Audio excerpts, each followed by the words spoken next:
Well, Hayden, please come. Thanks.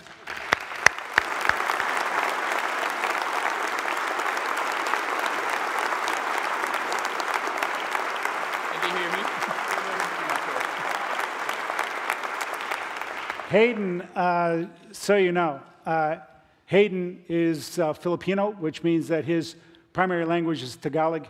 So he'll be speaking English, which will be his secondary language. The other thing is that Hayden is I think I get this right, plastic surgeon turned supermodel turned actor turned follower of Christ. And out of all those, follower of Christ is the best. Yeah. Excellent. Thanks. Welcome, Hayden. Well, thank you so much. I have to be very honest with you. I really dread public speaking. Dr. Ravi knows this, Sanj knows this. I'm just about ready to pee on my pants. So you kind of have to translate some words for me. Magandang gabi sa inyong lahat. Good evening, everybody. This is good evening. Okay. He also said that I'm very handsome. Well, Sanj and his family were just they were just in the Philippines last week. They were basking in the sun, enjoying the sun there, and I was just kind of hiding from the sun in the shade because as a cosmetic surgeon, I understood that the sun really damages skin and makes you age faster and stuff like that. So I'm really enjoying your cool weather here right now. It's funny how we always want what we don't have enough. But anyway, well, the reason why I'm here and I dare stand in front of you today is because I simply love Jesus. And I want to tell you the story of how God changed my life for the better. And I also want to tell you a story about how RZIM was instrumental to that change, and how our mighty God, our grand weaver, orchestrated everything decades before so that I could also play a role in the story of your beloved Pastor Tom Miranda. So I guess the best way to start is by telling you who I was before I met Christ.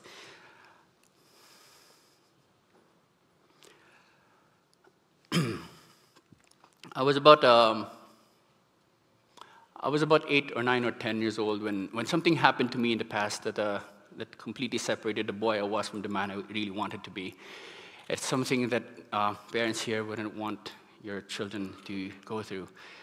I was molested by a man several times when I was a kid. I don't exactly know how I was able to cope with that emotion and physical abuse, but I do remember thinking to myself that I lost something that was really essential to my being human. And I made two conclusions from that experience. One was that there's no more point trying to live a good and righteous life because I'm scarred and it's irreversible. The second conclusion I made was that I will never tell anyone about what happened to me, the disgusting thing that happened to me. And as long as nobody knows, I'll be fine. I learned that people cannot be trusted, so I cannot tell anyone. But the problem was, I also learned, or started to think, that I could actually do anything, even if I know it's bad or evil. But as long as nobody knows, I'll be okay. And that was going to have a catastrophic effect in my life later on.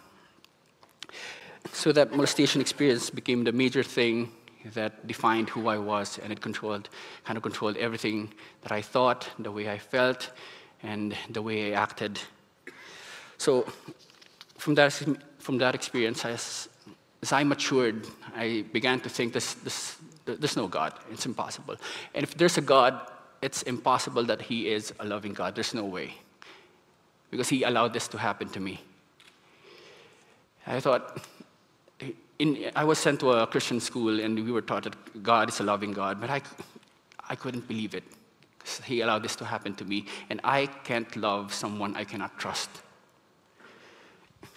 And so I felt that if he didn't care about me, then why would I care about him?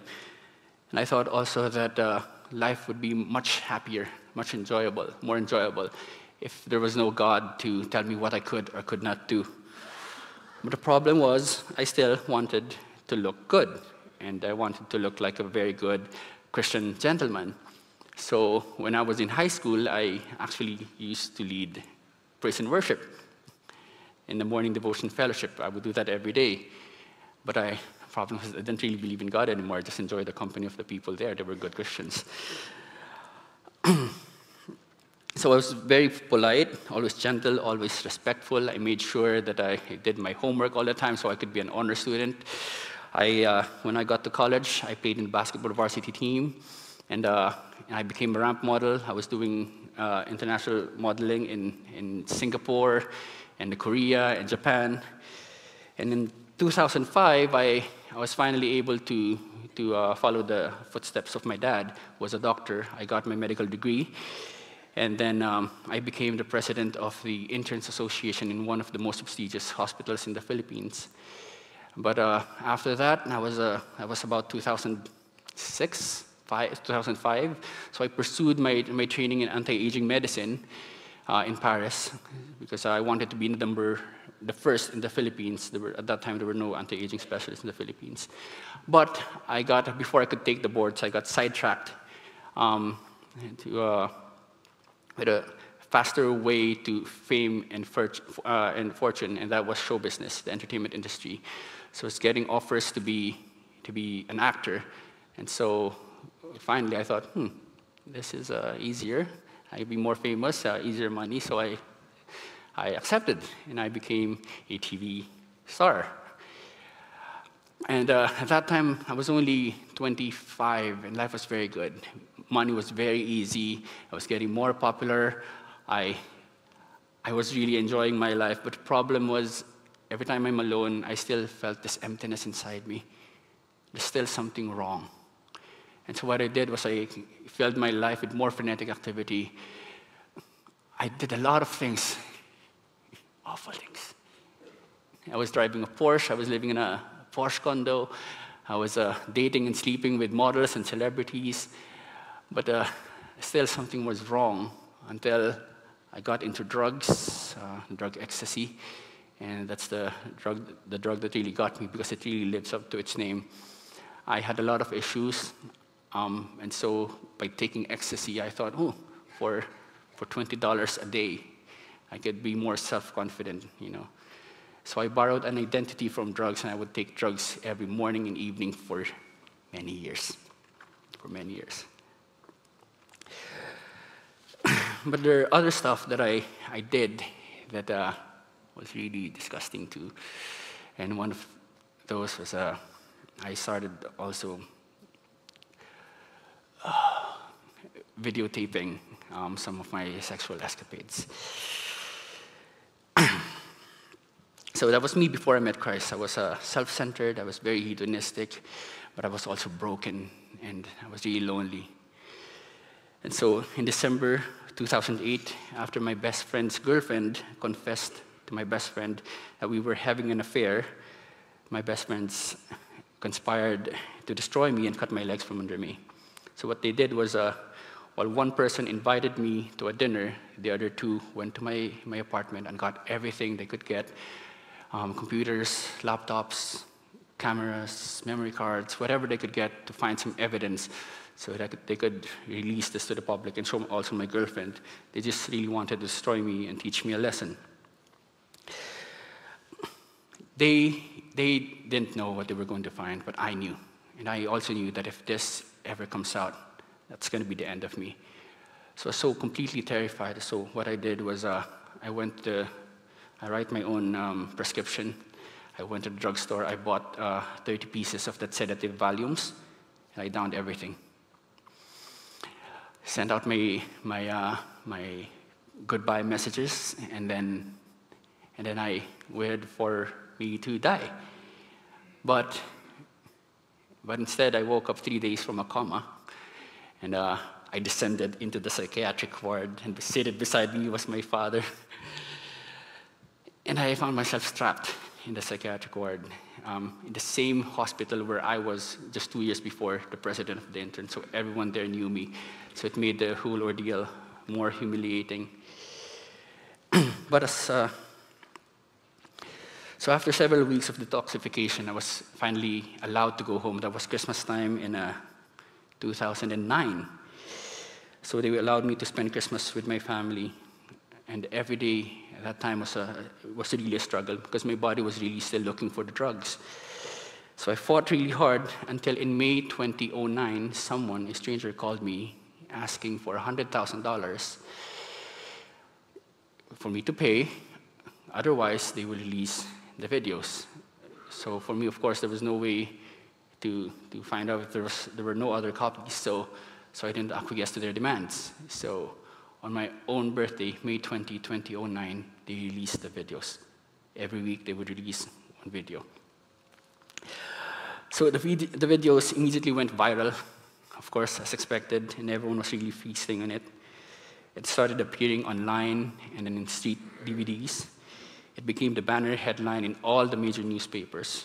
CNN ranked it the #1 celebrity scandal in Asia. This morning I was just looking at it. I was trying to recall the feelings that I had. I was looking at all the headlines, all the things that they said about me. I was the most hated man in the Philippines at that time. I was banned from going to several provinces. And also at that time, it was a year before the Senate election. So some senators decided, maybe we can use Hayden Kho's case as their sort of the cornerstone of their campaign banner. So they unjustly, illegally brought me to the Senate where they publicly humiliated and shamed me. I was in the Senate. There were only 2 senators there. There was supposed to be more. There's supposed to be a quorum. And before the hearing started, somebody poured water on my head, and it's all televised, it's all public. No, at that time I was really total surrender. I didn't want to fight anymore. But everyone was piggybacking on the issue. The Board of Medicine, because of my immorality, decided to revoke my medical license. And I guess in one fell swoop, everything that was important to me, my fame, fortune, my career, my future, was all gone. But I guess the most painful stuff there was when my own friends, all of my so-called friends, maybe except 3 or 4, decided to abandon me. It's true what they say, that it's not the silence of my friends that hurt me the most. It is not the words of my enemy that hurts me the most, but the silence of my friends. I would always quote that. It was so painful at that time because I had nobody. So I was feeling hopeless, and I was still left with nothing, so I decided it's better to just opt out of life again. So what I did this time was I called my drug supplier. I got 20 pieces of that drug ecstasy, and I drank everything.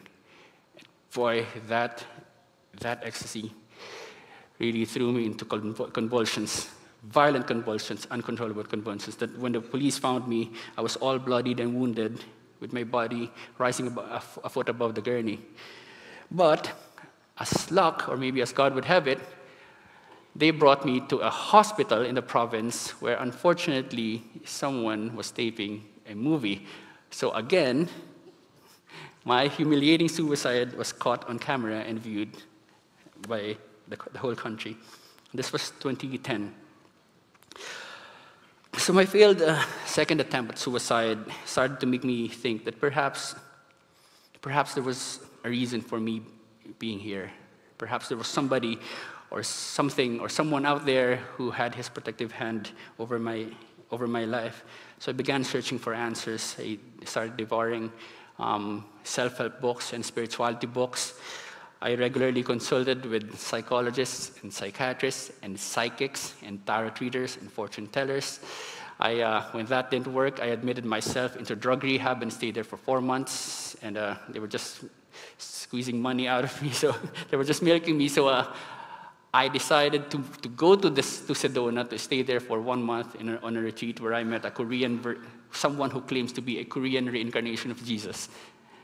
And I thought, this is not working. So for 4 years, I was really trying to change. I really wanted to be a good man. I was really trying everything, but nothing was working. I still had those thoughts. I still had the same compulsions. I still had the same addictions. I kept on making mistakes and sabotaging whatever progress I was making.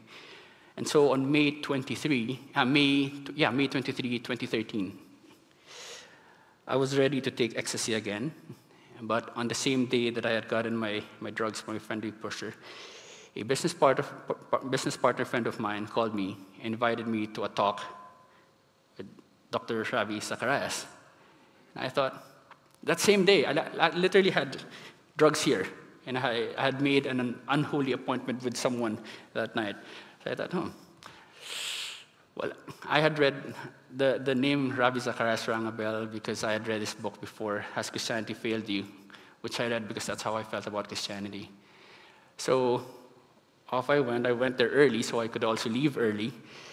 At the same time, Dr. Ravi told you about this already.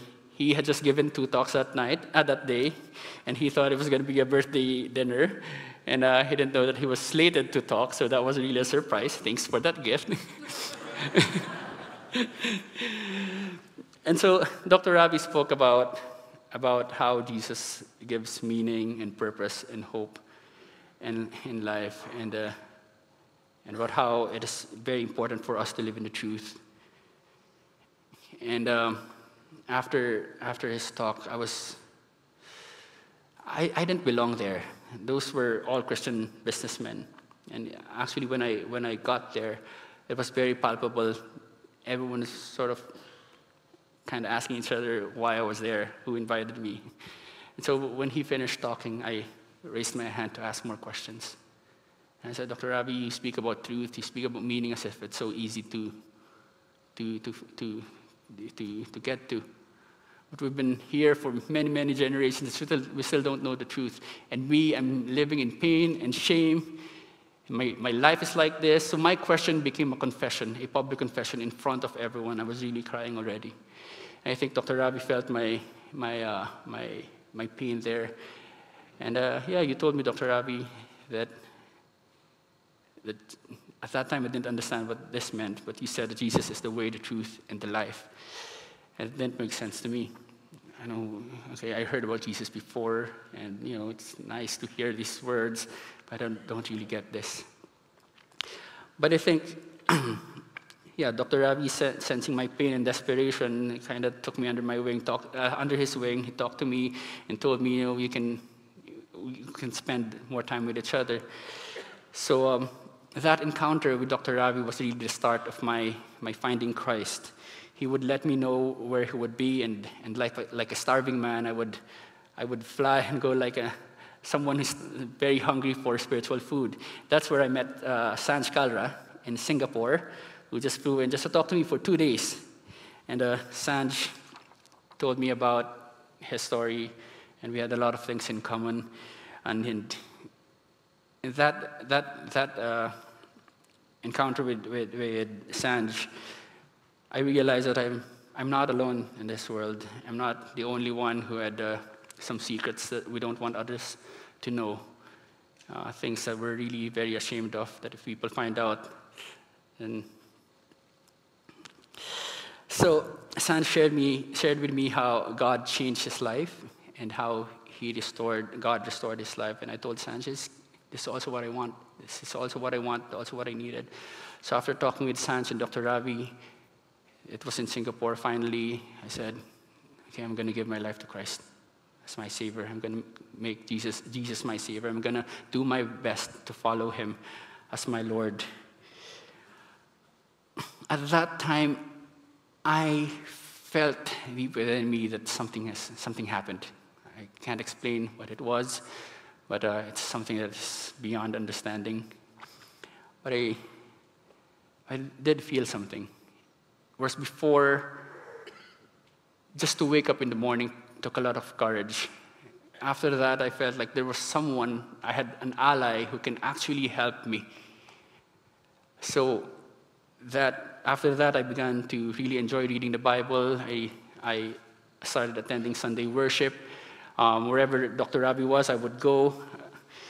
I also became particularly interested in apologetics and thanks to RCIM because of I had a lot of questions. And if I couldn't answer them, it was so hard for me to believe. And so I think after that, God was really ready to reveal himself to me and reveal his power to me. So January last year, this is, I guess, one of the best stories of my life. Sanj, I received a call from Sanj. He told me that a certain Tom Miranda was arrested for some false mistaken accusations.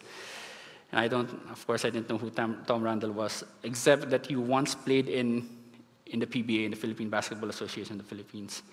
So I didn't ask any more questions. All I know is that Sanj's a friend. I went there. I saw Tom. Tom thought that I was, like, I also got arrested, and he goes, poor thing. And so I approached Tom, and I told Tom I was sent by CCC. He goes, how are you connected with the church? I don't even know what it stands for. Sanj asked me to see him. So there it happened. We talked. Tom shared with me his story, and we prayed. We prayed together after that. And so after that, he was moved to another detention center. So I regularly visited Tom there, and I didn't need any passes or permits. I visited whenever I want because those guys knew me. Because those NBI detectives, those agents, were the same agents who investigated me before. So they know me. We have a, well, not a nice relationship, but we knew each other. So I was able to go there, and my experience in the drug rehab where I went to before taught me, well, gave me an idea about how the detention center is being run, because our drug rehab is being run like prison. So I knew that if I want to bring food to Tom, I have to bring for everyone, for all the officers and everyone else. So I bought like lots of food. Every other day I would visit Tom. But here's the thing. The first time I visited Tom, I had lots of food.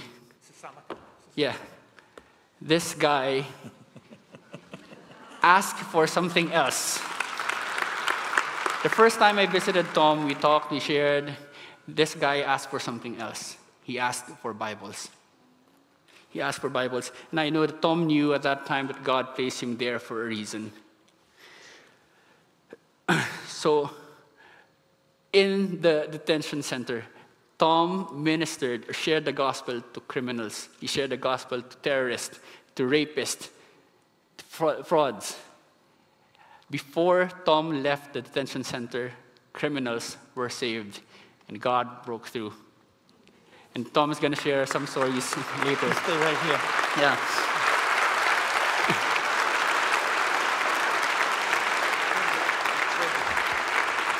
Yeah, Joe, get us a chair. That's good. Thank you, Joe. Philippians chapter 1. Verse 12, here's what it says. I want you to know, brothers, that what has happened to me has really served to advance the gospel, so that it has become known throughout the whole imperial guard and to all the rest that my imprisonment is for Christ. And most of the brothers, having become confident in the Lord by my imprisonment, are much more bold to speak without fear. I think the greatest thing I learned this last year after going to prison, and while I was in prison or in jail, was that no matter how unfavorable my circumstances became, I could still stand for the Lord in my faith and love Him completely. And to me, now that I look back, that is a precious gift.